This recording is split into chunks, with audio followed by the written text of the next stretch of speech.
umva ukuri.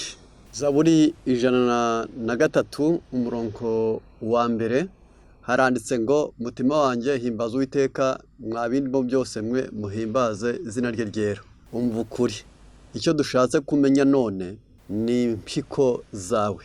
Impyiko ni ebyiri mu muntu, iburyo n'ibumoso, mu rwicariro hirya y'amara manini, akaba izo mpyiko hejuru y'intakara zirahari, zishinzwe gufatanya n'amara n'umutima n'umwijima gusohora imyanda mu mubiri no mu maraso.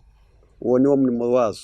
Zifashwa umurimo wazo n'amazi tunywa n'intoryi turya n'imboga zitwa seleri ndetse n'akitwa pasteke, ibyo bita watermelon. Izo ni inyunganizi zazo: amazi, seleri, intoryi niyo bita watermelon cyangwa se pasteke.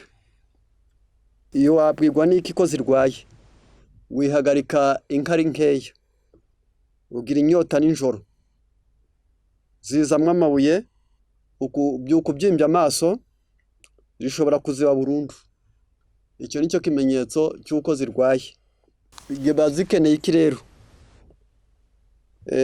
Iyo ziri kuziba, gabanya umunyu, gabanya karoti, gabanya umwembe n'umuneke. Icyo ni igihe ziba ziri kurwara icyo bita nephrose. Icyo gihe ukagabanya ibyo kurya byose bikungahaye muri poroteyine, ukarya ibinyampeke byinshi byo byuzuye.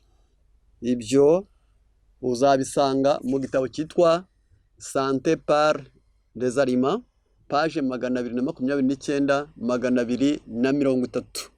Menya impyiko zawe, ibyiza Uwiteka akubwira byose ubyubahirize, nawe wisobanukirwe. Kumenya kurakenewe. Hirya yo kwizera ingeso nziza, hirya y'ingeso nziza kumenya, hirya yo kumenya kwirinda.